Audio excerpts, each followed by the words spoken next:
जय हिंद दोस्तों, मैं नवीन शर्मा आप सभी का स्वागत करता हूं। आशा करता हूं आप सब एकदम अच्छे हैं, एकदम बेहतरीन हैं। एक बार सारे प्यारे दोस्त एक मुस्कुराहट के साथ में बताएंगे आप सब कैसे हैं। तो प्यारे दोस्त, हम लोग आपका पिछली क्लास में पढ़ रहे थे।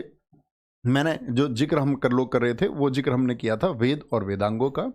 वेदांग हमने सबसे लास्ट में पढ़ा कि वेदांग 6 होते हैं।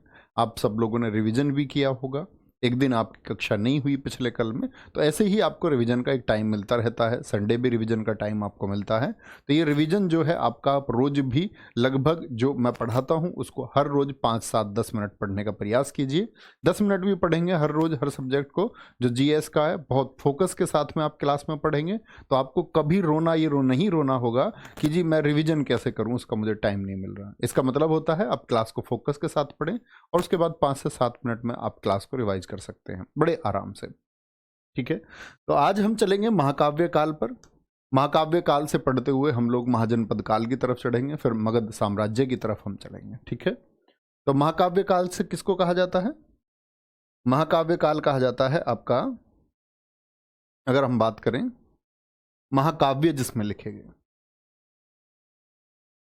महाकाव्य काल।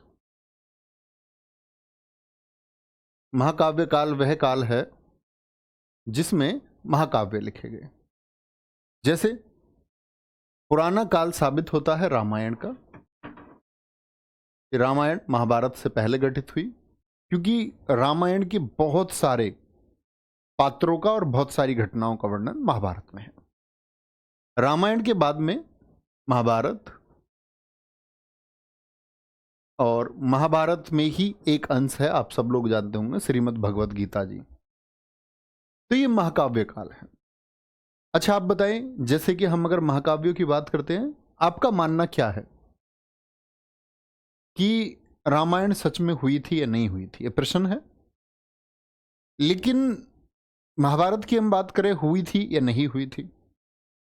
जैसे आप लोग कई बार यूट्यूब पर वीडियोस देखते होंगे कि ये गदा मिली है यहाँ पर भीम की, कहीं पर कोई अंश आपको बार बार यूट्यूब पे वो फर्जी वीडियोस आपको दिखती रहती होंगी कई बार। लेकिन दरअसल में इतिहासकार क्या मानते हैं? क्योंकि आमजन और यूट्यूब पर चिरकुटों के द्वारा बनाई गई वीडियो का कोई अर्थ नहीं है। आज भी ना के बराबर इतिहासकार ऐसे हैं जो इस पक्ष में, ना के बराबर, मेरी बात सुनना, बहुत अल्प इतिहासकार की ये घटनाएं नहीं हुई।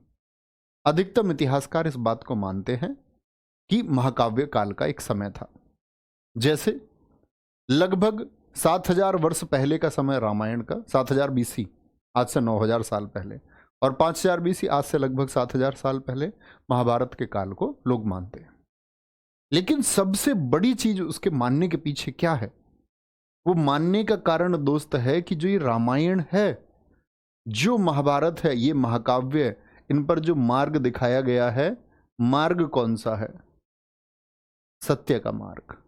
यानी अंतिम, अगर आप इसको थ्योरी भी माने, वो लोग जो ये कहें कि जी मैं तो नहीं मानता कि ये प्रमाणिक है, ऑफिशियल है, लेकिन किसी चीज की दोस्त शिक्षा को तो हमको मानना चाहिए।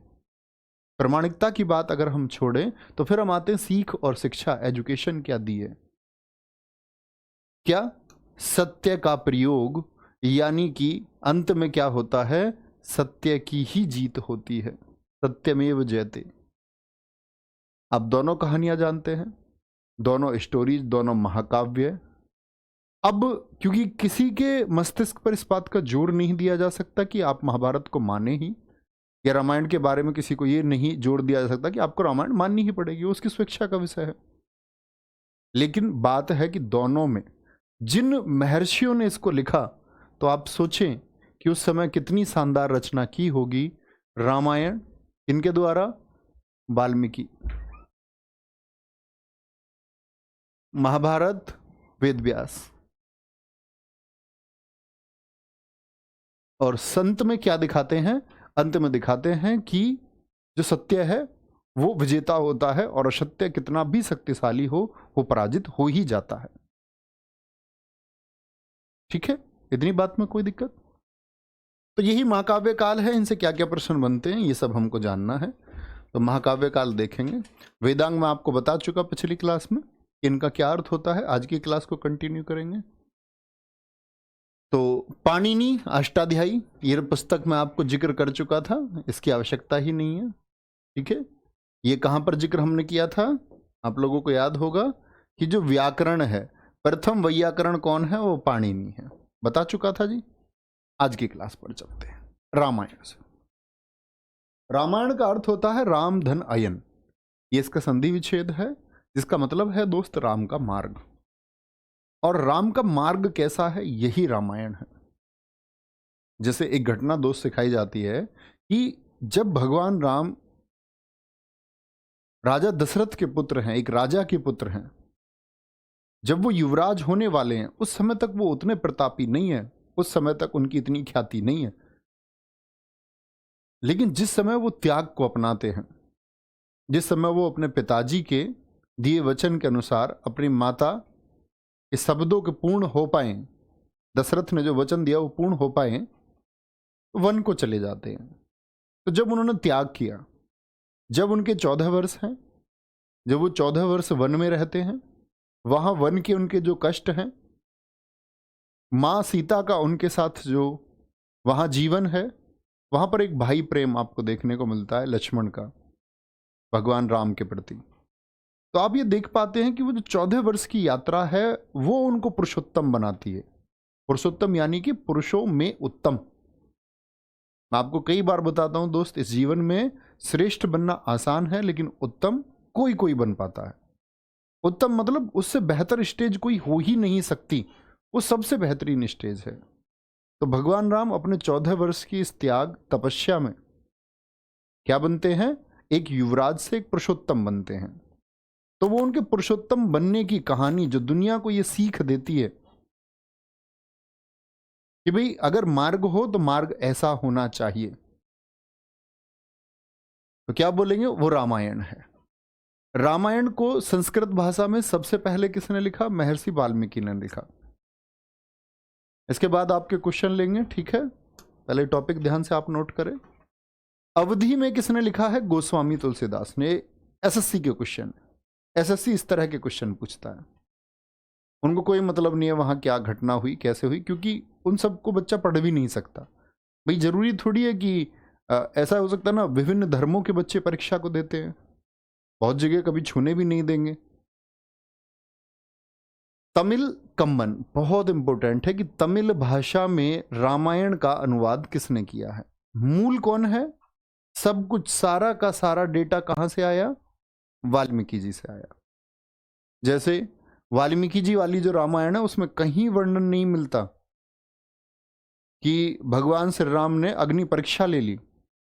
ये फैक्ट किसने जोड़ दिया, ये तुलसीदास जी ने जोड़ दिया। बाद में बहुत सारे प्रश्न उठ गए, लेकिन मूल जो रामायण है उसमें कहीं इस प्रकार का वर्णन ही नहीं है कि अग्नि परीक्षा ली गई। तो समय समय पर क्या होता रहा कि बहुत सारी चीजें एड ऑन अपने समय के हिसाब से होती रही, उसमें कुछ संशय वाली बातें या बोले कुछ मनोरंजन जैसी चीजें या विरोधात्मक चीजें जिनका भविष्य में विरोध हो पाए, उसके लिए डाल दी गई। फारसी में बदायूनी ने, ये अकबर के समय लिखा गया, अकबर के टाइम पर। बांग्ला में कृतवास ने लिखा है रामायण को, तमिल में कम्मन में, अवधी में गोस्वामी तुलसीदास ने, और महर्षि वाल्मीकि ने किसमें, महर्षि वाल्मीकि ने किसमें लिखी है, बहुत बढ़िया। अंग्रेजी में रामायण का अनुवाद किसने किया है, यूरोपियन लोगों ने भी पढ़ा, बहुत परंपरा है, बहुत लोग नाम लेते हैं जिन्होंने पढ़ लिया, अच्छा वे ऑफ श्री राम, इस तरह का जीवन भी हो सकता है। क्योंकि बच्चे जीवन का यही तो एक मूल रहा कि भाई मार्ग अच्छा कौन सा है। अगर हम मार्ग का ही चुनाव नहीं कर पाते अपने जीवन में, तो कोई अर्थ थोड़ी उस लाइफ का, क्योंकि एक दिन अंत हो ही जाना है। बाल रामायण किसने लिखी है, भवभूति ने। तेलुगु में भास्कर ने। कन्नड़ में रामायण को किसने लिखा है, खुमदेंदु। मैथिली में चंदन झा ने, क्या बोलोगे, चंदन झा ने। मैथिली में किसने लिखा है, चंदन झा ने। अब यहां पर दोस्त समझने की बात आती है, हम लोग बोलते हैं युग निर्धारण, ये बात भी समझ लेना मेरी कि ये किस समय पर हुआ होगा, रामायण का समय। अगर मैं युग निर्धारण करूं बड़ी आसानी से आप भी आज के बाद कर पाएंगे। आप लोगों ने बड़ा सुना होगा, ये सुना है सतयुग, यस और नो? सतयुग, त्रेता युग, 4 युगों में हम इसको बांटते हैं। द्वापर, तुम सुनते होगे ना कि वो द्वापर की घटना है, वो त्रेता, वो सतयुग था। आज के समय को हम कलियुग बोलते हैं। क्या बोलते हैं? कली का युग, कलयुग।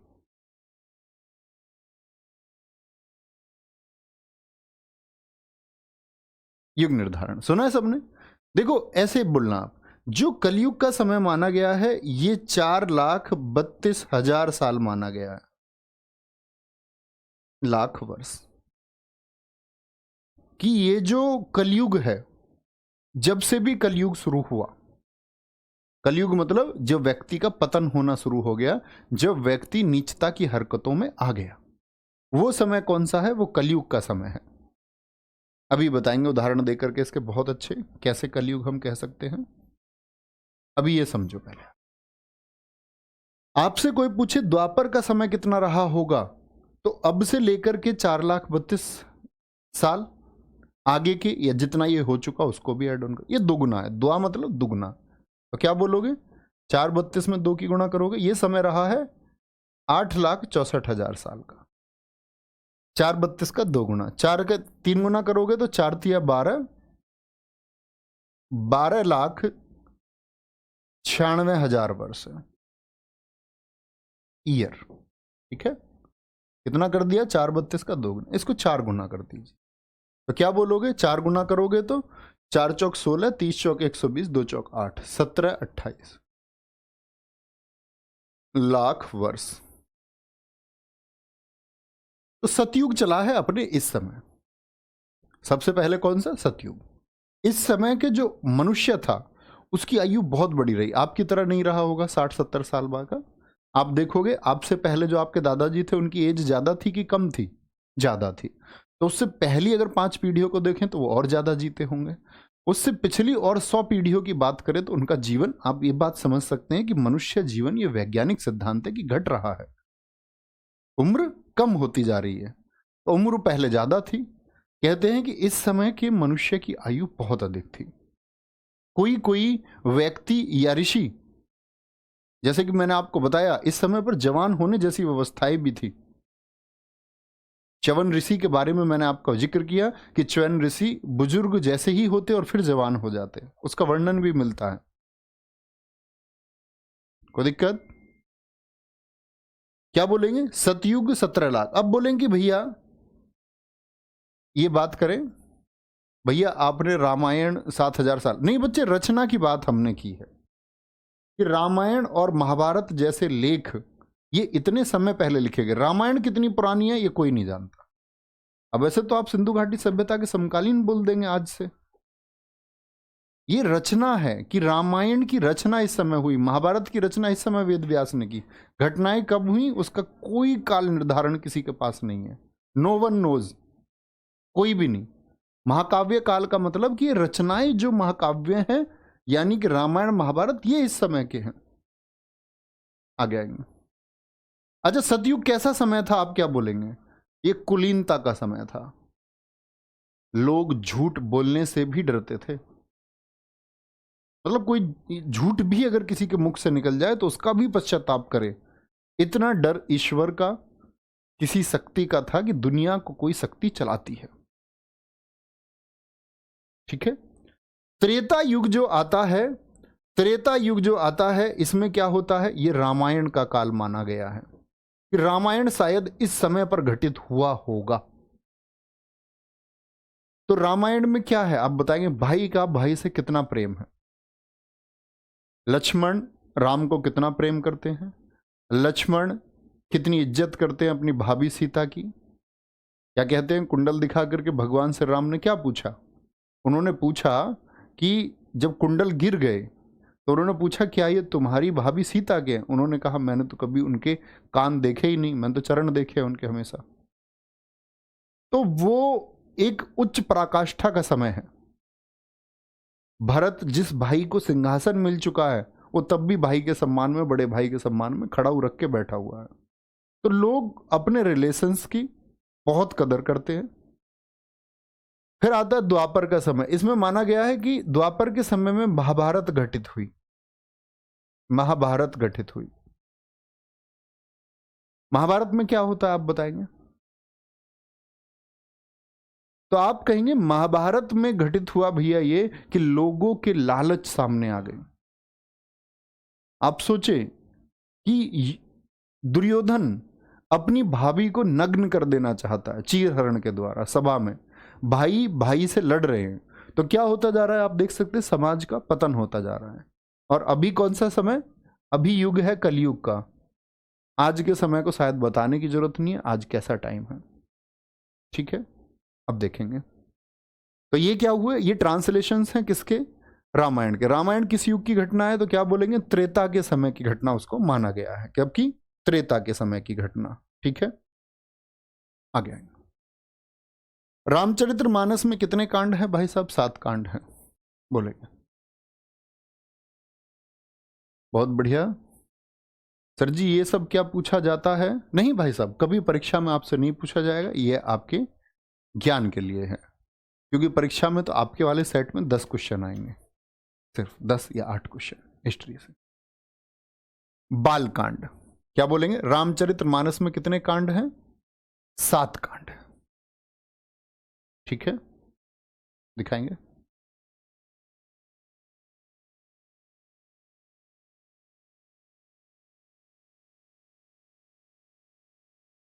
Very good very good. क्या बोलेंगे एक बार आपका? बालकांड पहला कांड है। ये बहुत इंपॉर्टेंट है कि रामायण का पहला कांड कौन सा है। अब आप कहेंगे कांड से मतलब क्या है? तो कांड से मतलब है बच्चे आपका एक हिस्सा। जैसे किसी एक किताब को आप चैप्टर में बांट देते हैं, अध्याय में बांट देते हैं, उसी तरह रामायण में भी 7 मुख्य अध्याय हैं। 7 मुख्य अध्याय हैं और लगभग 24,000 श्लोक हैं। जिन 24,000 श्लोक को किस में बांटा गया है? आपका जो आपका 24,000 बोले तो श्लोक, जिनके अपने अर्थ हैं स्वयं के संस्कृत भाषा के, उनको किस में बांट दिया गया? 7 चैप्टर में। बालकांड जब भगवान राम छोटे हैं, उनके बचपन का जो पार्ट है, क्या बोलोगे? उनकी बचपन का जो पार्ट है। अयोध्या कांड उनके जब वो बड़े हो जाते हैं, उनके विवाह की कहानी है। किसकी? विवाह की कहानी। विवाह हुआ उनका, विवाह के बाद तक का पार्ट। अरण्य कांड जब वो विवाह के बाद कहाँ? वन में अपना जीवन जीते हैं, वन में अपना जीवन जीते हैं। किष्किंधा कांड में क्या होता है? यहां पर हनुमान जी से मिलन होता है, हनुमान जी से मिलन। सुंदर कांड में क्या है कि हनुमान जी की मां सीता से जो भेंट है, जो वो श्रीलंका जाते हैं, वो वाला पार्ट किसमें? सुंदर कांड में। लंका कांड में युद्ध को दिखाया गया है, सत्य की असत्य पर विजय को दिखाया गया है। और उत्तर कांड ये क्या है? ये जब वो लंका विजय के बाद में वापस लौट के आते हैं, वापस लौट के आते हैं, ठीक है। बहुत बार एसएससी प्रश्न पूछती है कि सबसे पहला कांड कौन सा है रामचरितमानस का, और सबसे अंतिम कांड कौन सा? अनेक बार पूछा गया है, ठीक है, जरूर नोट करें इसको। वेरी गुड, बहुत शानदार। सर जी भगवान कितने होते हैं? 33 कोटि, यानी 33 प्रकार के, 33 करोड़ नहीं। कोई तुमको कहता है कि हमारे शास्त्रों का मजाक उठाने के लिए बहुत सारे लोगों ने बोला 33 करोड़ देवी देवता है इनके। 33 करोड़ नहीं है, 33 कोटि हैं, 33 प्रकार के देवी देवता है। वायु, ये दुनिया में अकेली हमारी परंपरा है जो जीवन देने वाली हर चीज को हम पूजते हैं। मिट्टी को हम पूजते हैं, उसको हमने देवी समझा है। वायु को, सूर्य को हम लोग पूजते हैं। वो मूर्ख इसका अर्थ कभी नहीं समझ सकते जिनको जीवन देने वाली चीजों को पूजना नहीं आया। तो हमारे यहाँ तो जल की भी पूजा होती है, और फिर उसका कोई मजाक उड़ाए तो आप लोग समझना वो मूर्ख है, अज्ञानी है, उसको ज्ञान नहीं है इस बात का। चलो जी।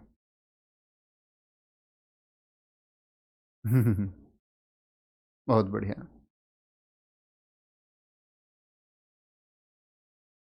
ठीक है, कोई दिक्कत? नोट कर चुके।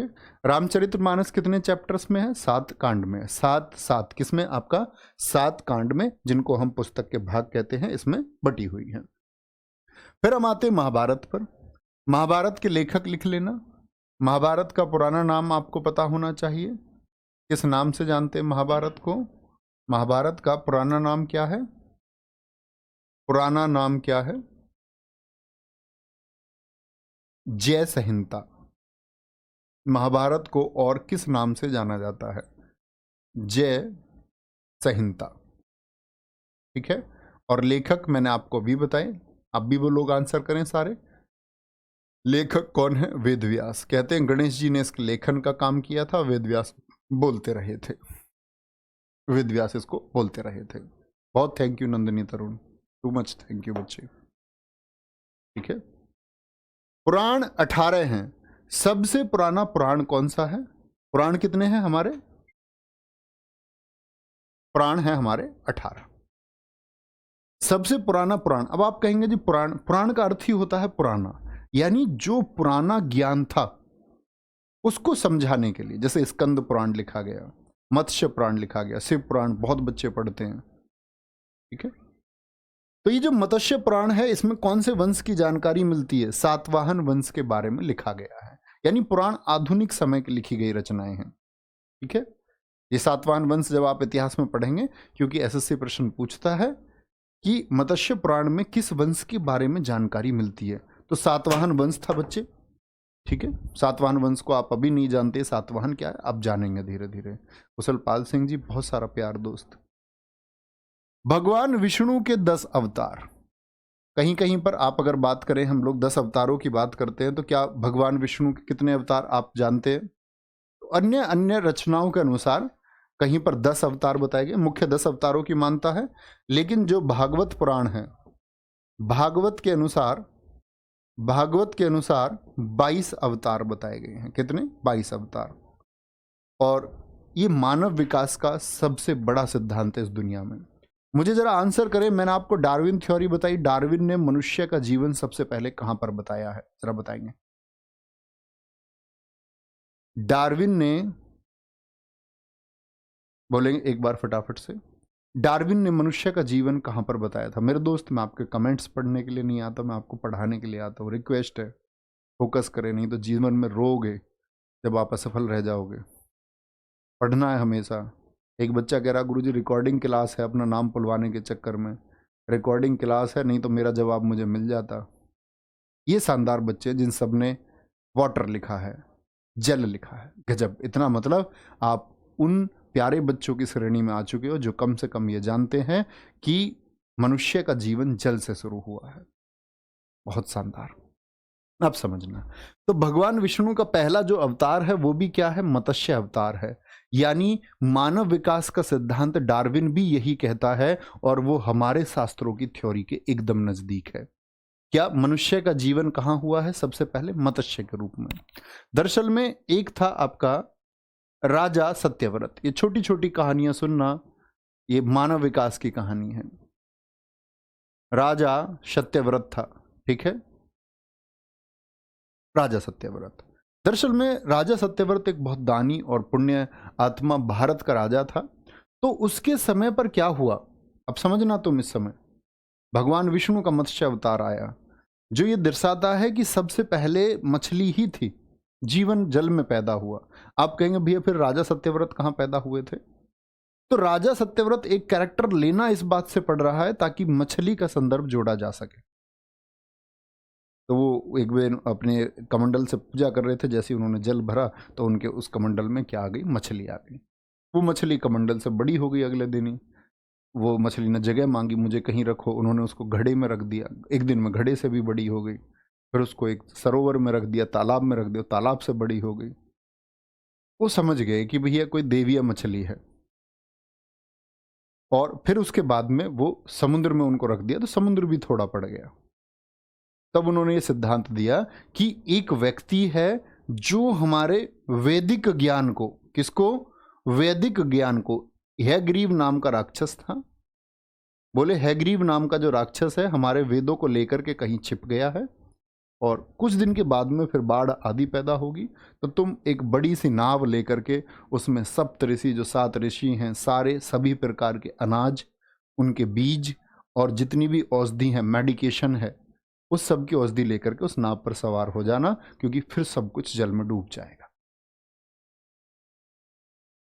और उसके बाद में फिर कहते हैं कि सत्यव्रत को इन्होंने नॉलेज दी किस बारे में, कि जीवन किस प्रकार शुरू हुआ था। तब ये सिद्धांत दिया गया, इनको सत्यव्रत को ये कथा सुनाएगी कि सबसे पहले जो जीवन था वो मत्स्य के रूप में जल में पैदा हुआ है। इसमें जल में पैदा हुआ, ठीक है, कोई दिक्कत इस बात में?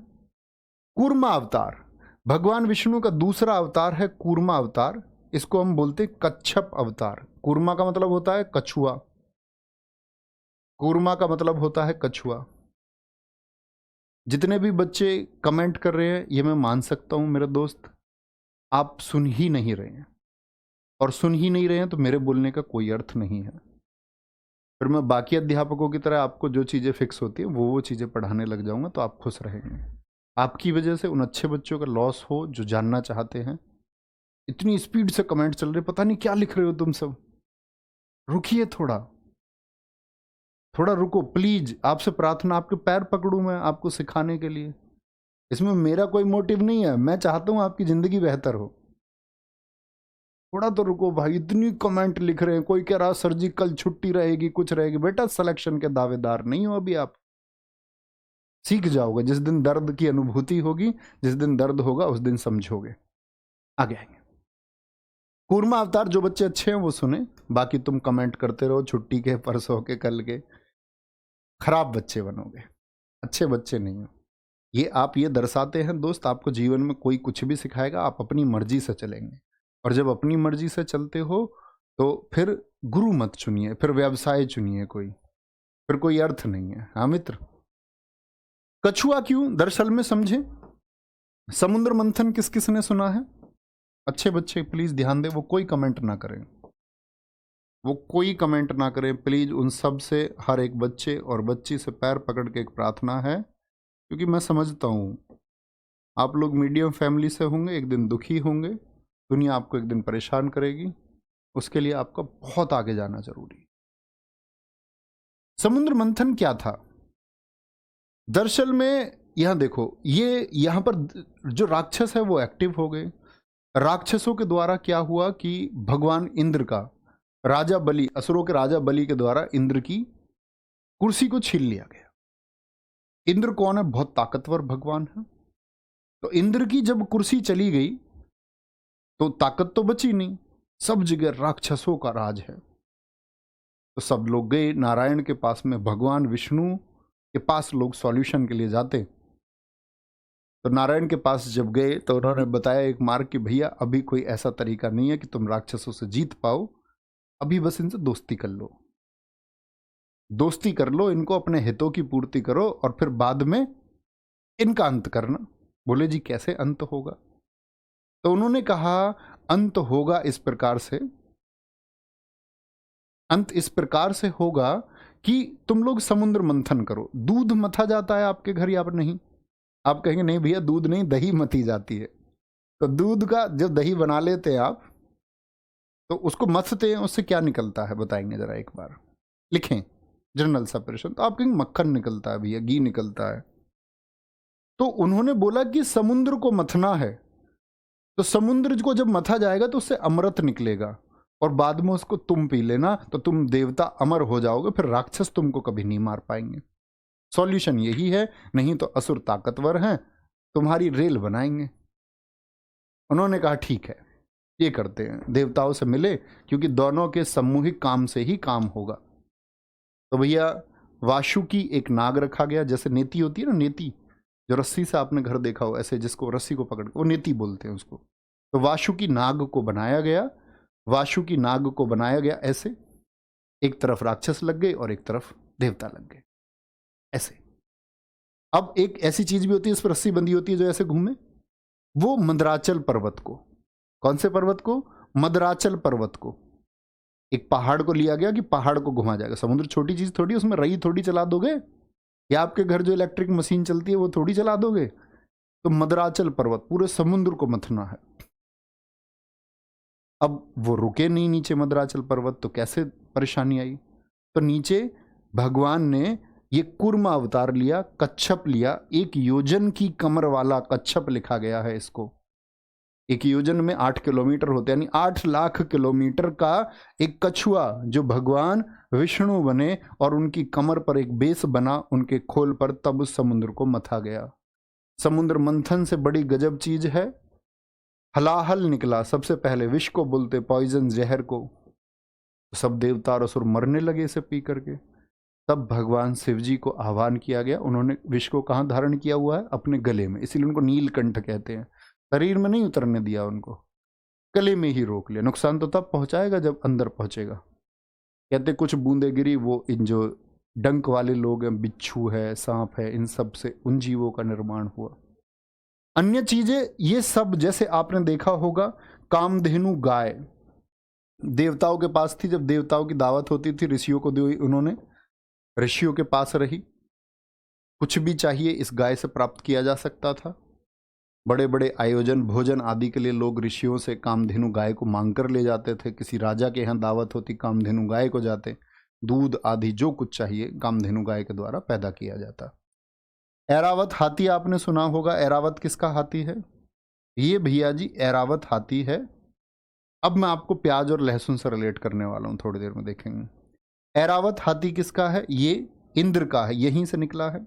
उच्चैश्रवा घोड़ा कहाँ से प्राप्त हुआ? उच्चैश्रवा घोड़ा कहाँ से प्राप्त हुआ? यहीं से प्राप्त हुआ। कल्प वृक्ष कहते हैं कि ये मौजूद नहीं है, यहाँ जो मांगो वो सब मिलता है। रंभा नामक एक सुंदर स्त्री, और आपका महालक्ष्मी। महालक्ष्मी जी जानते हो, दीपावली पर पूजा करते हैं आप, धन की देवी हैं। यहां पर एक चीज समझें दोस्त, अपने जीवन के लिए, अपनी लाइफ के लिए, महालक्ष्मी यही समझ लें।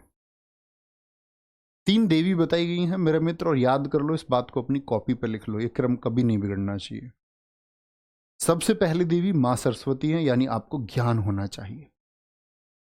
अगर आपको दोस्त ज्ञान हुआ ना, तो आपके पास महालक्ष्मी आएंगी। और जब महालक्ष्मी, लक्ष्मी आपके पास आएंगी, तो दुर्गा आपके पास स्वयं चल करके आएंगी। वो शक्ति की देवी हैं। तो पहले ज्ञान की देवी, फिर आपका धन की देवी, और फिर आपका शक्ति की देवी। ये क्रम रहता है। जिसका ये क्रम बिगड़ा हुआ, उसके पास चीजें नहीं रुकती। आप देखेंगे कि भैया लक्ष्मी जी नहीं है किसी के पास में, क्योंकि उसके पास नॉलेज नहीं है, वो उस चीज को नहीं सीख पाया। आप अंबानी परिवार को गरीब होते हुए क्यों नहीं दिखाते? हो जाएगा क्या गरीब? कहते हैं कि शौक में लोगों को ये बताया गया, शौक में बड़े बड़े राजा रंक बन गए। नहीं, जिनका देवियों का क्रम गलत है। अंबानी फैमिली के पास ज्ञान है, नॉलेज है चीज़ों को चलाने का। ज्ञान का मतलब किताबी ज्ञान नहीं, वो किसी भी प्रकार का ज्ञान हो सकता है, मैनेजमेंट का ज्ञान हो सकता है। तो चीज़ें रुकती हैं, और वो सबसे शक्तिशाली भी हैं। पैसा उनके पास है। हर किसी का यही क्रम है। आप अपने गांव में देखोगे, आपने मान लिया किसी के पास, हमारे गांव में 10 करोड़ रुपए थे भैया पहले, और बहुत अच्छा जीवन था, उन्होंने ऐश करी, उनका पैसा खत्म हो गया। क्यों खत्म हो गया? क्योंकि उनके पास नॉलेज नहीं है। वो क्रम उन्होंने बिगाड़ दिया। बीच में से कौन आ गई? महालक्ष्मी आ गई, और सरस्वती है नहीं, तो गलत हो गए, खराब। ये देखेंगे। वराह अवतार की अगर हम बात करते हैं, वराह अवतार, ठीक है, यहीं से महालक्ष्मी पैदा हुई है। और महालक्ष्मी जी की शादी किससे हुई है बताएंगे? उन्होंने, जो देवता असुर एकदम से भागे, तो देवता असुरों से शादी नहीं की उन्होंने दूर बैठे नारायण से, जो एकदम से शांत हैं, उनसे शादी की है। तो जो लोग शांत होते हैं, जो तुम्हारी तरह से उछल कूद नहीं करते, कल की छुट्टी परसों की छुट्टी, तो उनके पास कुछ नहीं रह जाता है। कहने की बात यह है, जो लोग बड़े शांत और विवेकी होते हैं, वो इस जीवन में सब कुछ प्राप्त कर जाते हैं। जो एनालिसाइज करते हैं कि क्या अभी जरूरी है। तो विष्णु जी से शादी हुई है इनकी, और भी बहुत सारी चीज निकली है। फिर भैया ऐसा हुआ कि जब समुद्र में अमृत निकला, अंत में क्या निकला? अमृत। पहले धन्वंतरी निकले, 14 चीजें ये टोटल निकली थी। फिर धन्वंतरी ऋषि निकले, वो अमृत को लेके जा रहे थे, राक्षसों ने छीन लिया उनसे अमृत। और फिर सारे राक्षस आपस में लड़ गए कि मैं पीऊंगा, मैं पीऊंगा। राक्षसों में लड़ाई चल रही है। देवता बेचारे इतने कमजोर कि उनसे छीन कर भी नहीं ला सकते, क्योंकि देवताओं का खुद का सिंहासन छिना हुआ है, इंद्र का। तब भगवान विष्णु ने मोहिनी का रूप धारण किया, और मोहिनी का रूप धारण करके जैसे ही सभा में गई, तुमको पता राक्षस प्रवृत्ति के लोग कैसे होते हैं, सबकी नजरें मोहिनी पर। मोहिनी ने नृत्य किया फिर वहां पर जाकर के।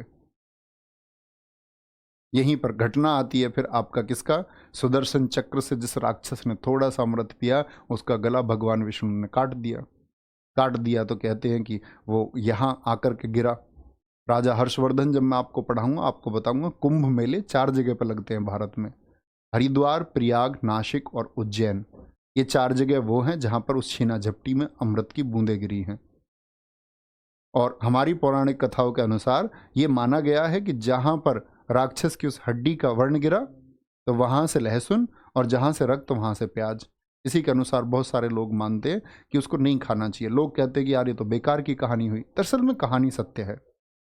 क्योंकि आप देखोगे प्याज और लहसुन ये आपका राजसिक गुण की चीजें हैं, सात्विक नहीं है। कोई मुझसे पूछे कि आप प्याज खाते हो, मैं बोलूँ हाँ जी मैं खाता हूं, क्योंकि मैं पूर्णतः सात्विक नहीं खाता, थोड़ा बहुत इधर उधर चलता है, उसमें कोशिश करता हूँ सात्विक होने की। वो भी मैं छोड़ रहा हूँ, ऐसे प्याज और लहसुन भी।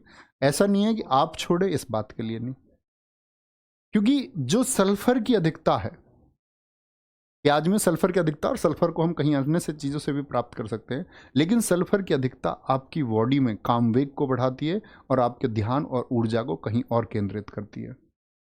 सल्फर एक मूल कारण ये भी होता है। ठीक है। वराह अवतार, तो इसीलिए भी सल्फर को बहुत सारे लोग, हमारी थ्योरी में दिए बताया गया कि उसको नहीं ग्रहण करना चाहिए। वराह अवतार ये तीसरा है, समझे बात, समझे कि कूर्मा अवतार क्यों लिया गया। वराह अवतार जो तीसरा अवतार है दोस्त, ये लिया गया है हिरण्याक्ष राक्षस के लिए।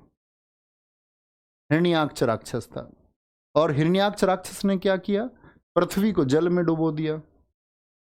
तो एसएससी ने क्वेश्चन पूछा है, पृथ्वी को जल में डुबो दिया, कि भगवान विष्णु का कौन सा अवतार है जो पृथ्वी को डूबे हुए जल से बाहर निकाल के लाया।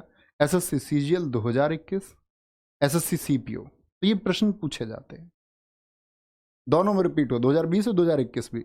आप लोग जो बच्चे प्रीवियस ईयर लगाते होंगे उन्होंने देखा होगा, मैंने 3 बजे प्रैक्टिस सेशन में भी कराया है। हिरण्याक्ष पृथ्वी को जल में जब छुपा दिया गया तो ये निकाल के लेकर के आया, और ऐसे थे, इनका मुख ऐसे समझो तुम, थोड़ा सा आगे से थुतनी ऐसे उठी हुई, तो ये सूंघते सूंघते पहुंचे, तब इन्होंने ढूंढा। नरसिंह अवतार हमने छोटी सी क्लासेस में पढ़ा है, क्या बोलोगे, हिरण्यकशिपु, थम्स अप करके बताएं किस किस बच्चे ने नाम सुना है। हिरण्यकशिपु और प्रहलाद की कहानी, होलिका की कहानी। होली को क्यों मनाते हैं हम लोगों को पता होना चाहिए। फागुन मास में क्या बनती है हमारे यहाँ, फागुन महीने में, ठीक है, क्या बनती है, पूर्णिमा को होली मनाई जाती है। तो प्रहलाद नाम का एक भक्त था, भगवान विष्णु से चिढ़ता था हिरण्यकशिपु। हिरण्यकशिपु के घर ही ऐसा बेटा पैदा हो गया प्रहलाद, जो भगवान विष्णु के नाम का जप करता था। उसने पूरे राज्य में मना कर रखा था कोई नारायण की पूजा नहीं करेगा, लेकिन स्वयं बेटा करने लग गया। तो क्या आकाशवाणी हुई थी कि इसको वरदान था, इसको कोई नहीं मार पाएगा। देखो सारे बच्चों ने कहानी सुनी हुई है। फिर खंबे से पैदा हुए, आधे मानव, आधे नर और आधे सिंह बन के पैदा हुए। ना घर के अंदर ना बाहर मारा, घर की चौखट पे मारा। तो ये 5वां अवतार, क्या बोलोगे, पहला अवतार, दूसरा, तीसरा, चौथा अवतार। 5वां अवतार वामन अवतार है। राजा बलि स्वर्ग के राजा हो गए तो बहुत घमंड आ गया, बहुत घमंड आ गया। तो भगवान विष्णु ने उनके यहाँ जब यज्ञ हुआ तो वामन का मतलब बौने बनकर पहुंचे, छोटे बनकर पहुंचे, और राजा से मांगी यज्ञ जब वो कर रहे थे कि मुझको 2.5 पग जमीन दे दो। 2.5 पग जमीन जब मांगी तो इन्होंने अपना विराट स्वरूप दिखा करके जमीन नापी, मतलब 3 पग मांगी थी टोटल, 3 पग जमीन, लेकिन उसमें से 2.5 ही पग पूरी हो पाई, 2.5 पग हो पाई। तो आधे पग के लिए फिर क्षमा मांगी इन्होंने, राजा बलि ने। ठीक है, तो ये किस क्या था, घमंड को कम करने के लिए राजा बलि। तो इस तरह मानव का विकास हो रहा है। आप यहाँ पर देख सकते हैं ध्यान से, मत्स्य कहाँ, जल में, कछुआ कहाँ पर, जल और जमीन दोनों पर, यानी जीवन कहाँ चुका है आपका, जल से होकर के जमीन पर जीवन आ चुका है। वराह अवतार पूर्णतः जीवन पर, मनुष्य नरसिंह यानी कि अभी पूर्ण मानव की तरफ नहीं है, आधे मानव की तरफ। फिर वामन यानी मनुष्य छोटा है। भगवान परशुराम सहस्त्र बाहु के वध के लिए, सहस्त्र बाहु का पूरी पृथ्वी पर एक आतंक था, एक आतंक, क्योंकि क्या बोलते हैं, उन्होंने इनके पिता जो ऋषि जमदग्नि थे, जिनके पास कामधेनु गाय थी, उसको लेने के लिए उनका वध कर दिया। तो फिर उन्होंने अंत किया उस एक जाति का, जैसे लोग कहते हैं कि संपूर्ण क्षत्रिय जाति नहीं, उस एक विशेष जो सहस्त्रबाहु से संबंधित वंश था उसका अंत इन्होंने किया। ये क्या आपका आप बदल सकते हैं कि एक क्रोध का रूप एक दिखाया गया, यहां पर एक प्रेम का रूप भगवान श्री कृष्ण, ये भी बुराई के खात्मे के लिए कि कंस आदि का खात्मा करने के लिए, यहां भी बुराई के खात्मे के लिए। पग का क्या मतलब होता? पग मतलब कदम, 3 कदम जमीन मांगी थी, 2.5 में पूरी पृथ्वी नाप ली। पग नहीं जानते तुम सब लोग, कदम कदम, 3 कदम जमीन मांगी कि राजा 3 कदम जमीन दे दो सिर्फ, और 2.5 डग में 2.5 कदम में पूरी पृथ्वी नाप ली। ठीक है। 7 श्री रामचंद्र, 8 भगवान राम का मार्ग दिखाया गया। ये भी मैंने बोला मुख्य रूप से सारे किस चीज के लिए हैं कि आप लोग असत्य पर सत्य की जीत को माने। 9 बुद्ध है, बहुत सारे लोगों को यहां पर डाउट होता है कि यही बुद्ध है जो गौतम बुद्ध है, नहीं, ये भगवान विष्णु के जो 9 अवतार है ये बुद्ध नहीं है। इसको लेकर के जगत गुरुओं के बीच में बहुत बड़ी बहस चली हुई है, हमेशा से चलती रही है। ये भगवान विष्णु के 9 बौद्ध हैं जो अत्याचार की समाप्ति के लिए हुए, ये बुद्ध नहीं है, ये बुद्ध अलग है। इनका वो हम बौद्ध धर्म पढ़ेंगे, ठीक है। कल की अभी पैदा नहीं हुए, ये 10वें अवतार है। क्या बोलेंगे? कोई दिक्कत, कोई परेशानी? बोलेंगे जी फटाफट से।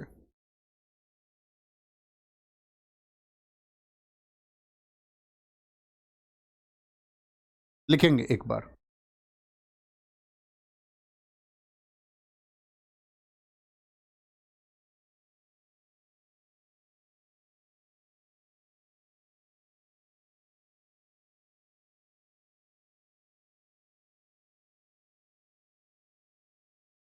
अच्छे से लिखते रहें, फिर तब बात करेंगे, नोट कर लेंगे एक बार।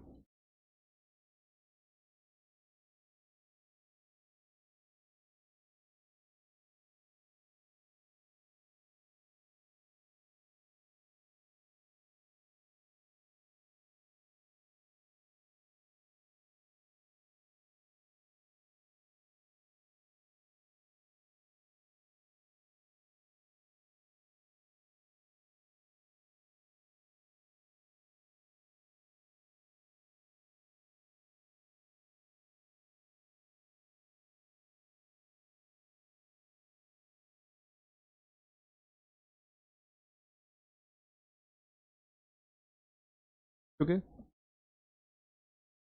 ठीक है। 10वें अवतार अभी पैदा नहीं हुए। कहते हैं जब कलयुग अपने चरम पर आएगा तो अंतिम अवस्था में कलयुग में कौन कैसे आदमी होंगे आप सोच सकते हैं। ये बंद कर दो स्क्रीन। कैसे आदमी होंगे कुछ पता नहीं, हो सकता है कोई बहुत ज्यादा टेक्नोलॉजी को लेकर के पैदा हो, और कहते हैं जब ये पृथ्वी अपने चरम पर होगी, पृथ्वी अपने चरम पर होगी, उस समय इस पृथ्वी के खात्मे के लिए, इस कलयुग के अंत के लिए कौन आएंगे? यूपी का जो मुरादाबाद है, ये बताया गया है मुरादाबाद के जो संभल नामक स्थान है वहां कल्कि का जन्म पैदा होगा। क्योंकि आने वाले समय में मुझे लगता है ऐसा भी हो सकता है कि आपको ऑक्सीजन किराए की मिले, किराए की, क्योंकि अभी भी हमको बहुत सारी चीजें किराए की मिलने लग गई हैं। एक टाइम पे मनुष्य ग्लोबल वार्मिंग को बहुत बढ़ा के ऑक्सीजन के सिलेंडर बिकने लगेंगे और ऑक्सीजन अपने साथ लेके चलेगा आदमी, और उस समय हो सकता है कि पूरी ऑक्सीजन का कंट्रोल एक ही व्यक्ति के हाथ में हो, एक स्विच दबाएं और सब कुछ बंद। तो क्या बोला मैंने, ये टोटल समय है। जैसे ही 4,32,000 साल पूरे हो जाएंगे,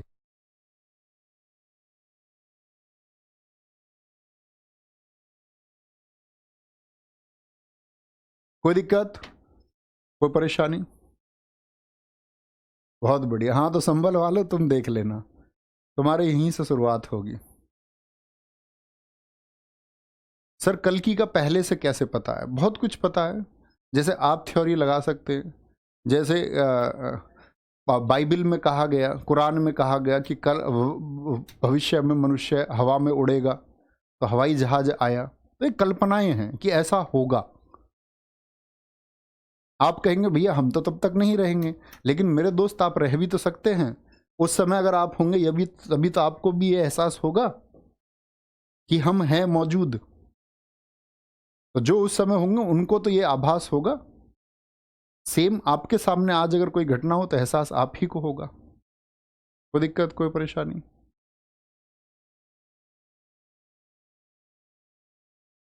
अब आएंगे जो विष्णु पुराण है। मुझे बताओ, एक बार आंसर करो, सबसे पुराना पुराण कौन सा है? नहीं, डरा नहीं रहा हूं मैं मैं कौन होता हूं डराने वाला?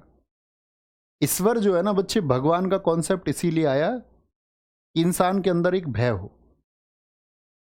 भय मतलब बुरे कार्यों के लिए, और उसको दंड मिले बुरे कार्य के लिए, तभी तो ईश्वरीय सत्ता है, तभी तो हमको ईश्वर को मानना है। अगर संपूर्ण पृथ्वी पर जितने भी लोग हैं सब बेहतर हो जाए, बहुत अच्छे मानव हो जाए, सब लोग अच्छे काम करने लगे, तो क्या सच में आवश्यकता है? आप कहेंगे तब तो भैया कोई आवश्यकता ही नहीं बचती। ईश्वरीय सत्ता इसीलिए है कि बुरी ताकतों का खात्मा हो। मत्स्य पुराण बहुत सारे बच्चों ने लिखा, वेरी गुड। अब आते हैं ज्वालोपनिषद में हमारे 4 आश्रम बताए गए हैं। ब्रह्मचर्य आश्रम, गृहस्थ, वानप्रस्थ और सन्यास। 25 तक क्या रहेंगे बच्चे? ब्रह्मचारी रहें। ब्रह्मचारी मतलब जो अपना स्पर्म है उसको बचा के रखना है, और अपनी सारी की सारी एनर्जी कहाँ लगानी है? अपने ज्ञान को इकट्ठे होने में। ये आपके जीवन के लिए ज्ञान आवश्यक है।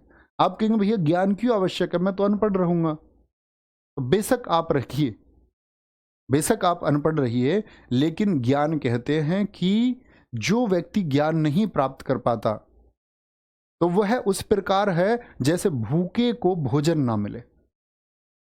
जब आपको भोजन ना मिले और आप भूखे रहें तो उस प्रकार की प्राप्ति है कि मनुष्य इस प्रकार भूखा रह जाता है। क्योंकि जब तक ज्ञान नहीं होगा तब तक आप स्वयं को संतुष्ट नहीं कर पाएंगे चीजों से। और संतुष्टि से मतलब होता है किसी भी चीज का सत्य जानना, कि किसी चीज का सत्य क्या है। तो वो ज्ञान आपको होना ही चाहिए। गृहस्थ बोलते 25 से 50 की, इस समय तुम अपना जीवन, अपनी वंश वृद्धि आदि के लिए ये समय प्रयोग करें। 50 से 75 वानप्रस्थ यानी वन को जाना है, और सन्यास 75 से 100। अब कहेंगे भैया कोई ना जिए तो वो कोई सॉल्यूशन नहीं है। उस समय जब व्यवस्था बताएगी तब औसत आयु 100 वर्ष रही होगी, तब औसत आयु 100 वर्ष रही होगी।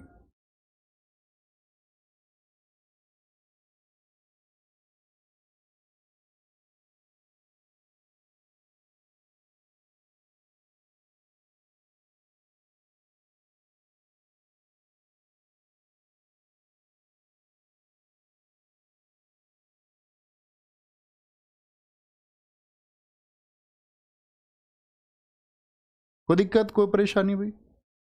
आगे बढ़ेंगे। नोट, पुराणों के जो रचयिता है वो कौन है? लोमहर्ष और उनके पुत्र उग्रश्रवा थे। उग्रश्रवा, ठीक है भैया। पुराणों की रचना किसने किया? देखा, विवेक यादव जी से लिखे बगैर नहीं रह गया, क्योंकि इनके पास पहले नोट्स होंगे तो लिखा हुआ है, इनको पता है कि तब भी कमेंट कर दिया। पुराणों के रचयिता लोमहर्ष और उनके पुत्र भाई साहब कौन है? उग्रश्रवा। बड़े तुम नटखट बच्चे हो, तुम मेरे सामने होने चाहिए थे सारे, और तुम्हारे लिए कई खेत चाहिए बैठाने के लिए, इतने हजार हो तुम। ठीक है, आगे आएंगे। या भैया कोई क्रम इनका आगे पीछे हो सकता है? भगवान परशुराम से, भगवान परशुराम चिरंजीवी हैं। जो लोग चिरंजीवी है वो हमेशा रहे हैं, हर युग में रहे हैं, अपने अवतरित होने के बाद हर युग में रहे, अवतार हैं। जैसे हनुमान जी चिरंजीवी हैं, वो जब से हुए हैं तब से हैं और हमेशा रहेंगे। भैया क्या 4,32,000 साल आज भी पूरे हो सकते हैं? नहीं, आज तो नहीं, इतना समय नहीं हुआ अभी आज तो नहीं कह सकते, क्योंकि अगर हम देखें कि भाई रचना ही तो 7,000 साल पहले हुई है, लेकिन उसकी कथाएं भी बताई गई हैं कि कलयुग के बारे में ये अवधारणा है। बहुत सारे लोगों ने बोला कि लगभग 2000 वर्षों के बाद में कलयुग का समय पूरा हो रहा होगा, लगभग 2000 साल वर्ष बाद। हीगल थ्योरी है एक, आफ्टर 2000 ईयर, 2000 साल बाद इनका टाइम आ लिया सबका, ये समझो। महाजनपद काल, फिर आएंगे हम, ये तो हमारा अब तक पौराणिक काल था, अब आएंगे हम इतिहास के अपने पहलू पर, जिन चीजों के बारे में साक्ष्य है जिन चीज़ों के बारे में हमको पता है, अभी तक हम बहुत सारी चीज़ें ऐसी पढ़ रहे थे जिनके बारे में पूर्ण थ्योरी नहीं है। तो महाजनपद काल को समझने से पहले दोस्त आपको षड दर्शन को समझना होगा और इतना विवेक आपके अंदर होना चाहिए। क्या बोलेंगे? षड दर्शन, षड का मतलब होता है दोस्त छह। क्या होता है? षड का मतलब होता है छह। छह दर्शन। दर्शन को क्या बोलते हैं हम? फिलॉसफी। फिलॉसफी वर्ड सुना है आप लोगों ने या नहीं? बहुत बार सुना होगा। फिलॉसफी के बारे में दोस्त हम ये जानते हैं कि सबसे बड़ा अध्ययन अगर कुछ है तो वो फिलॉसफी है। सारे अध्ययन फिलॉसफी पर जाकर खत्म होते हैं। आप बीटेक करें, फिर एमटेक करें, सारी रिसर्च कर ले, एंड कहाँ करेंगे? पीएचडी पर। पीएचडी का मतलब क्या है? Doctorate in philosophy. सारी पढ़ाई जाकर के कहाँ खत्म होती हैं? आप इंजीनियरिंग से करें, मेडिकल से करें, आर्ट्स से करें, कोई भी पढ़ाई करें, कहाँ अंत होगी जाकर के? पीएचडी। अंतिम स्टेज पीएचडी है। तो ऐसा क्या है फिलॉसफी में? जानते हो ना, पीएचडी पर अंत हो जाता है किसी भी एक डिग्री का। उससे पहले एमफिल होती है। एमफिल में भी फिल 4 क्या है? फिलॉसफी है, मास्टर्स इन फिलॉसफी। तो यहां पर एक बात समझने की दोस्त, फिलोसॉफी का मतलब है दर्शन, यानी कि देखने का तरीका। देखने का तरीका।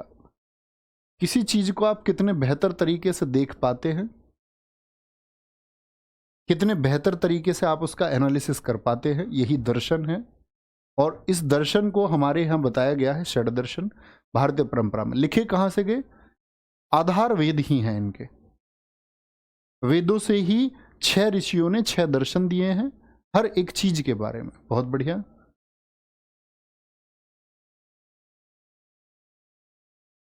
बोलेंगे भाई। बहुत बढ़िया। क्या कह रहा है बच्चा? भगवान राम तो कृष्ण से पहले थे। पहले ही होंगे, इसमें भी बाद में लिखे हुए हैं क्या? भगवान श्री राम पहले आएंगे, इससे कोई मतलब नहीं है। 10 अवतार हैं, देख लीजिए। अगर आप क्रम में कंफ्यूज हैं तो क्रम पहले, नो डाउट। भगवान श्री राम पहले। मैंने आपको टोटल 10 अवतार बताए हैं। 10 अवतार मैंने आपको बताए हैं कि इन 10 अवतारों के कार्य क्या थे। ऐसा बिल्कुल नहीं है कि जैसे मैंने बोल दिया छठा, यहां तक तो शायद पूर्ण भी होता होगा ये छठा, ये छठे नंबर पर है। अच्छा, ये टोटल 10 की काउंटिंग मैं यहाँ पर कर रहा हूँ। ठीक है, 10 के बारे में अगर हम देखें, ये क्रम सही नहीं है, 7वें पर ही है। 7वें, अगर आप ऐसे पूछे 7वें, ये हमने 10 की बात की है टोटल। 7वें, ये बिल्कुल क्रम ऊपर नीचे है। 8वें कृष्ण होंगे। एक बच्चा लिख रहा है। यहाँ हम क्रम की बात नहीं कर रहे हैं बच्चे, ठीक है, हम यहाँ 10 की बात कर रहे हैं। ये लिख लेना जिन जिन बच्चों को कंफ्यूजन हो कि श्री राम पहले हैं। यहाँ आएंगे वापस। षड दर्शन, 6 दर्शन। तो 6 दर्शन कौन कौन से हैं भाई साहब? ये आपको लिखने हैं। परीक्षा में बहुत पूछे जाते हैं। पूर्व मीमांसा, और बहुत सारे बच्चे इस पार्ट से परेशान होते हैं, कहते हैं भैया ये क्यों ही हमारे सिलेबस में? क्योंकि ये माना जाता है कि जिस बच्चे ने अभी 12वीं की परीक्षा पास की है वो इन चीज़ों के लिए तैयार नहीं होता सीखने के लिए। वो इंजॉय वाला बच्चा होता है, उसको मजा आती है सिकंदर किस तरह से भारत में आया, है ना। और बहुत सारे लोग ऐसे होंगे जो कोरोना में पास हो गए, जिनको कोई मतलब ही नहीं है, बस पास हो गए और एकदम सरकारी नौकरी उनको चाहिए, तो उनको भी उसी में मजा आएगा, तलवारबाजी में।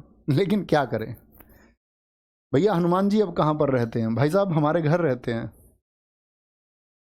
पूर्व मीमांसा, दूसरा उत्तर मीमांसा। कभी आप आए तो मैं मिलवाऊंगा। उत्तर मीमांसा। और ऐसा नहीं है कभी आप सोचे, ओ यार सोचो, भगवान आपके हिसाब से चलेंगे, उनकी मर्जी है, वो जा चाहे रहें। लेकिन बहुत सारे लोग ये मानते हैं कि मध्य प्रदेश के पर्वतों में आज भी उनका निवास है, ये माना जाता है। ये रिसर्च के विषय है। लेकिन तुम कभी ढूंढते हुए पहुंच जाओ तो आपको पहले जानना होगा हनुमान जी क्या हैं, कौन हैं, कैसे हैं, उसके बाद कुछ सोचें। उत्तर मीमांसा। और तीसरा आपका, आप कभी आपको समय हो, आप हमारे घर आए तो हमारी मम्मी से एक बार चर्चा करना। सांख्य दर्शन। चर्चा किस बारे में करनी है? सांख्य दर्शन। और मैं ये चीज़ किसी को बताता भी नहीं, आपको भी नहीं बताऊंगा, क्योंकि कुछ बच्चे मिरेकल्स पर विश्वास नहीं करते। वैशेषिक दर्शन। वैशेषिक दर्शन, क्योंकि हमारी मम्मी कहती हैं कि जब छोटी बच्ची थी वो, तब से वो हनुमान जी के व्रत रखती हैं। लड़कियों को मनाही होती है कि हनुमान जी के व्रत ना रखें, लेकिन वो हमेशा से रखती हैं, आज भी रखती हैं। ऐसा नहीं, बलशाली हैं वो भी, ए स्ट्रांग लेडी।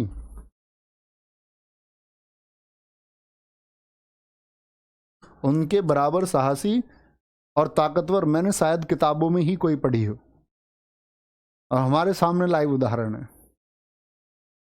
देखेंगे, घर आए तब मिलवाएंगे, कहानी सुनाएंगे, जिसमें हमारी माता जी हमसे ये कहती है कि उनको हनुमान जी ने दर्शन दिए।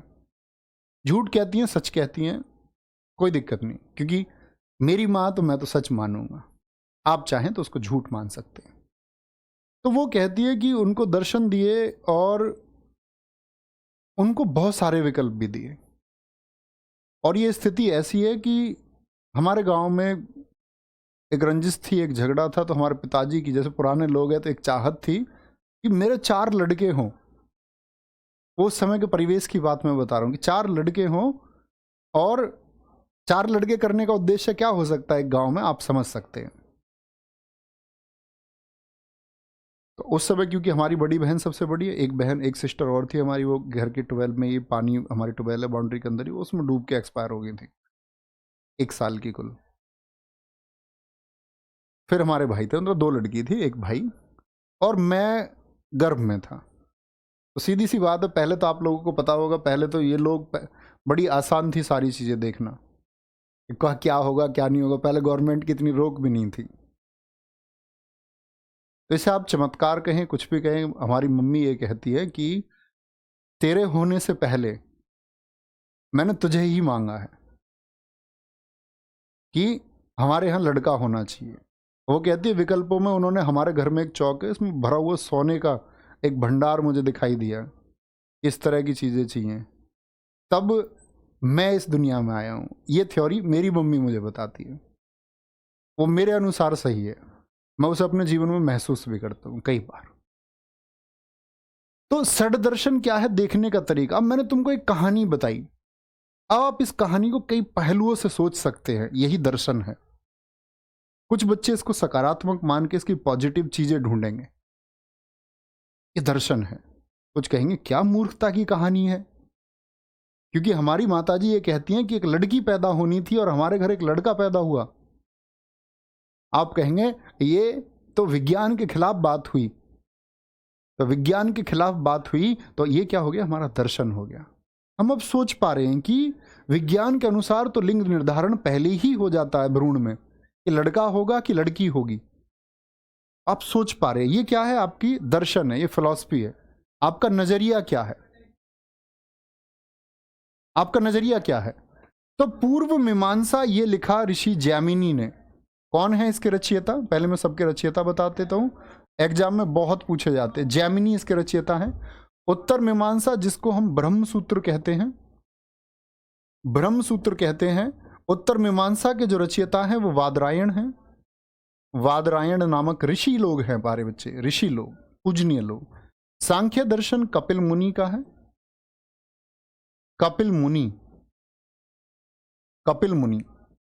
दर्शन मतलब देखने का तरीका, कपिल मुनि। उलू कणाद, जिन्होंने कण सिद्धांत दिया। और आप कहें भैया हमने अगर षड दर्शन पढ़ लिए और हमने अपने देखने का नजरिया सही कर लिया, तो मेरे दोस्त मैं ये कहता हूं तुमसे, तुम इस जीवन में नीरस हो जाओगे, अभी पढ़ना भी मत। आप हर किसी पर मुस्कुराएंगे, कोई गलत बात भी करेगा आप मुस्कुराएंगे, आपको ज्ञान हो जाएगा सामने वाला अबोध है, मूर्ख है, अभी विकसित नहीं है, विकसित मानसिक अवस्था में नहीं है। कोई आपको घर में बहुत क्रोध भी, कोई आपसे बहुत प्यार भी करेगा तो आप बहुत प्यार भी किसी से नहीं करोगे, आप उसकी तरफ बहुत प्रभावित भी नहीं होंगे, मतलब न्यूट्रल हो जाओगे। ठीक है। न्याय दर्शन, न्याय दर्शन ये कपिल मुनि का, सॉरी कपिल मुनि कह रहा हूं, अक्षपाद गौतम का। किसने लिखा है, अक्षपाद गौतम ने।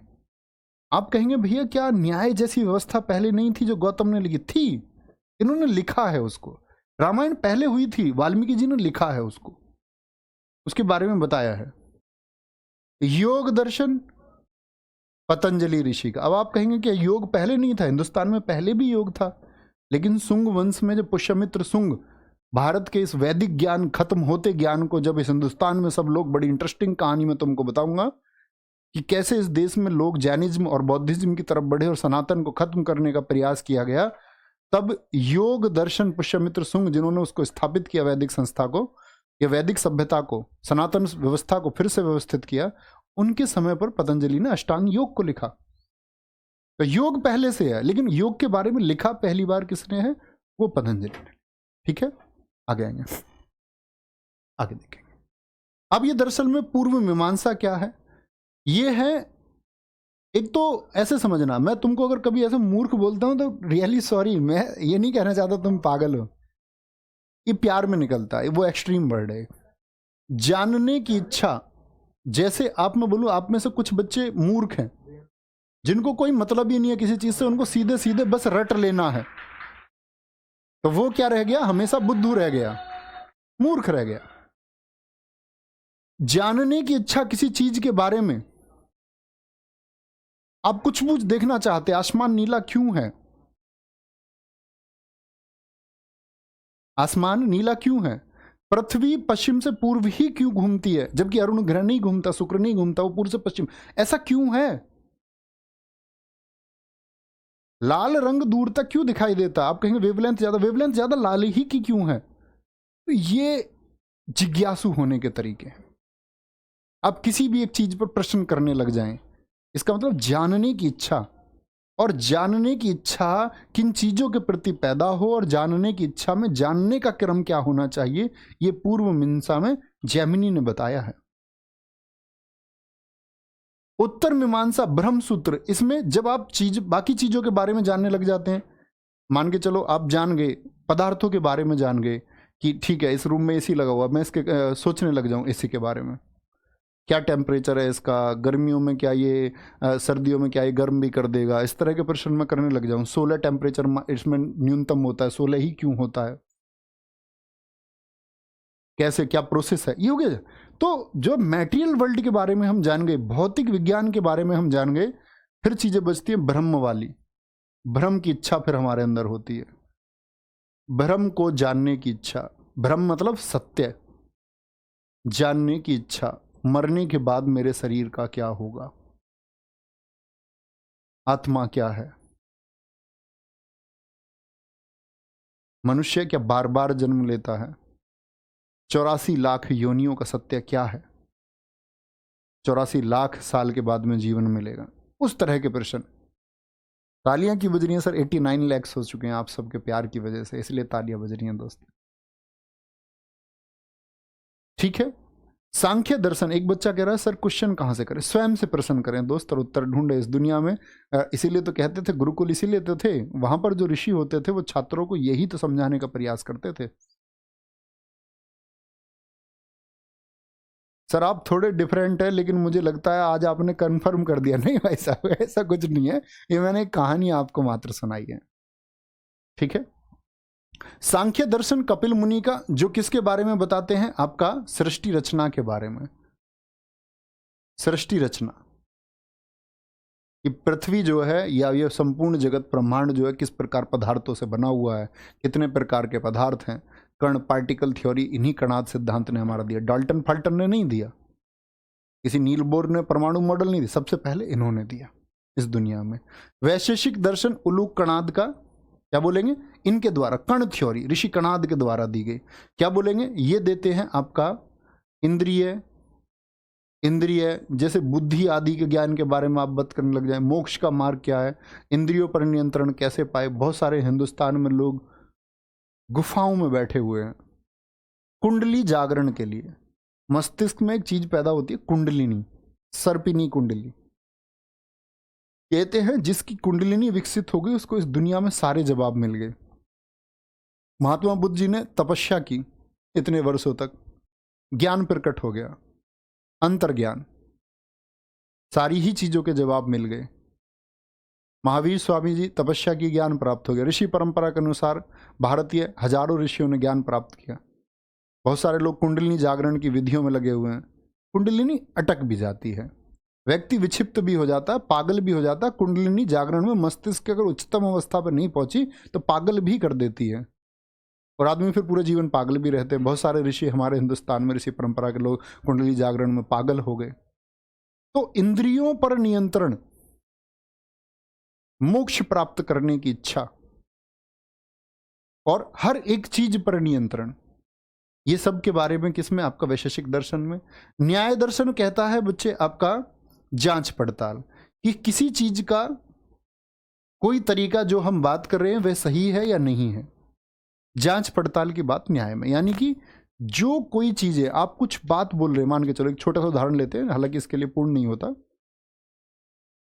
आपने कुछ बोला, क्या वह सच में सही है, न्याय संगत है, या कोई तर्क आपके सामने आया, उसकी जांच पड़ताल वो सही है, या उसके और क्या क्या पहलू हो सकते हैं, और क्या क्या पहलू हो सकते हैं, वो आपका न्याय दर्शन है। योग दर्शन बच्चे सत्य प्राप्ति हेतु ये जोड़ है, आपको और चीजों से जुड़ना, आपका प्रकृति से क्या जुड़ाव है, किस तरह आप जुड़ते हैं, आत्मा और शरीर का क्या संबंध है। अब आप कहें कि मुझे आप षड दर्शन पढ़ाओ, तो ये षड दर्शन हम 1 वर्ष में पढ़ पाएंगे, जिसके लिए मैं स्वयं खुद रिसर्च कर रहा हूं। अभी मैंने भी नहीं पढ़े, अभी मैं पढ़ने के दौर में हूं, ना आपका विषय है ना समझना है। हाँ, जब आप सेलेक्ट हो जाएंगे, कल भविष्य में हम इस तरह की बातें जरूर कर रहे होंगे। ठीक है, कोई दिक्कत कोई परेशानी? इसके बाद में बच्चे कल की जो क्लास हमारी चलेगी, वो क्लास हमारी चलेगी कहाँ से? 16 महाजनपद। भारत में 16 महाजनपद किस तरह से बटे हुए थे, 16 बड़े जनपद महाजनपद कौन कौन से थे, तो यहां से कंटिन्यू करेंगे। ठीक है, उम्मीद करूंगा जितनी चीजें आपको बताई हों आपको समझ में आया होगा। आप एक रट्टू बच्चे नहीं बनेंगे कभी भी जीवन में, ये वादा करो। किसी को ये एहसास नहीं दिलाओगे कि मैं कोरोना का पढ़ा हुआ हूं। कहते हैं कि जब सीखने की क्षमता हमारे अंदर पैदा हो जाए और हम जब मन बना ले, तब हम सीखने लग जाते हैं। आपके लिए अलग से उम्र और अवस्था नहीं आएंगी दोस्त सीखने की। जब सीखते हैं तो बेहतर सीखें और खुद को बेहतर बनाते रहिए, और जो कुछ मैं सिखाने का प्रयास आपको कर रहा हूँ प्लीज़ उसको जीवन में अपनाइए, वो सबसे बेहतर तरीका होगा आपके जीवन में। तो ख्याल रखिए अपना बहुत सारा। बाय बाय, टेक केयर, जय हिंद, जय भारत, जय मां सरस्वती। मिलते कल की क्लास में। Love you all.